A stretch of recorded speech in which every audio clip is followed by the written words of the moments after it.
Ar nedēļas ziņu apkopojumu pasaulē Latvijā Latgalē Alise Plus studijā Juris Saukāns.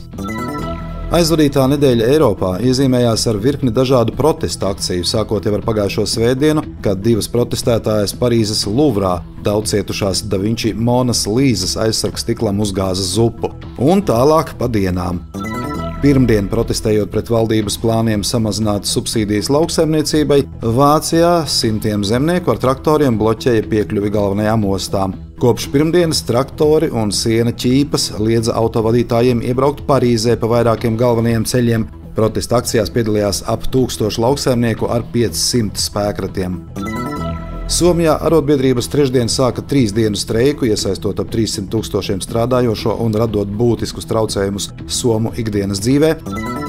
Ceturtdien Vācijā Magdeburgā lauksaimnieki dedzināja riepas un izlēja uz ielām vircu, pieprasot augstākas cenas pārtikas produktiem un mazāku birokrātiju. Arī rāmajā Beļģijā lauksaimnieki vairākas dienas bloķēja ceļus, cenšoties izjaukt satiksmi ostās, bet ceturtdien, kad Briselē notika Eiropas Savienības valdību vadītāju ārkārtas sanāksme, zemnieki apmētāja Eiropas parlamenta ēku ar olām, dedzināja ugunskurus un sarīkoja uguņošanu.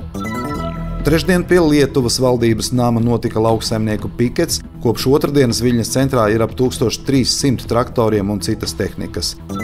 Un visbeidzot arī Krievijā trešdien cilvēku tūkstoši pulcējās pie Baškortostānas republikas pilsētas Baimakas rajona tiesas, pieprasot atbrīvot notiesāto vietējo aktīvistu Failu Alsīnovu. Tur OMON specvienība pielietoja pret protestētājiem asaru gāzi un apdullinošas granātas, bet aizturēšanas laikā cilvēkus sita ar stekiem. Polijas lauksaimnieki vairāk nekā 160 vietās protestēja pret nekontrolētu importu no Ukrainas, bet Latvijā lauksaimniecības nozares protesta akcijas iecerētas pirmdien, 5. februārī, lai pieprasītu Krievijas un Baltkrievijas produktu importa aizliegumu, 5% samazināto PVN Latvijai raksturīgajiem augļiem, ogām un dārziņiem, vēl tiek prasīta nozares konkurētspējas veicināšana, birokrātijas mazināšana, plašāka pieeja apdrošināšanas un apgrozāmo līdzekļu programmām un atteikšanās no zemes apgrūtinājumiem vai lietošanas ierobežojumiem. Eiropas Savienības valstu līderi ceturtdien atbalstīja 50 miljardu eiro palīdzības piešķiršanu Ukrainai. Par spīti iepriekšējiem iebildumiem Ungārijas premjerministrs Viktors Orbāns piekrita pievienoties pārējām valstīm un atbalstīja budžeta grozījumus, kas paredz šī atbalsta sniegšanu. Lēmums nodrošina Ukrainai finanšu stabilitāti tuvākajos 4 gados un tādējādi sūta pamudinājumu arī Amerikas Savienoto Valstu kongresam vienoties par naudas piešķiršanu. Pēc tam, kad atklātībai bija nodota informācija par Latviju pārstāvošās eirodeputātes Tatjanas Ždanokas sadarbību ar Krievijas spēcdienestiem, Eiropas parlaments sācis uzmanīgāk vērtēt prokremliskās politiķes aktivitātes. Tā, piemēram, trešdien viņai liedza rīkot kārtējo pasākumu Eiropas parlamenta telpās, Eiroparlamentā plānota arī iekšējā izmeklēšana Ždanokas lietā.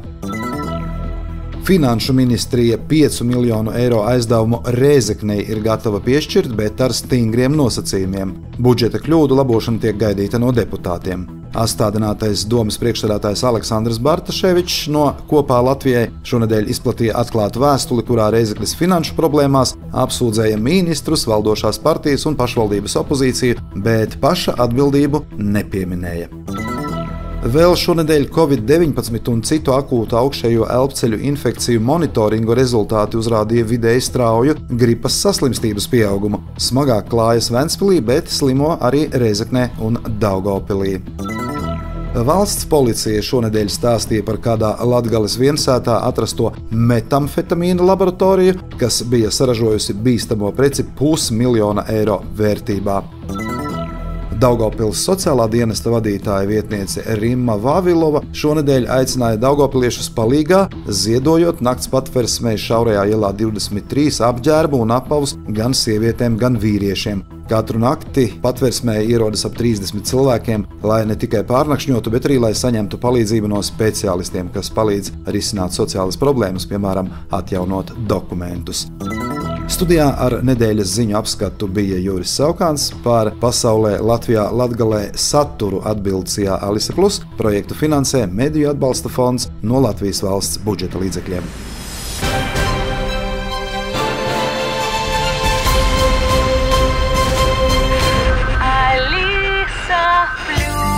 Radio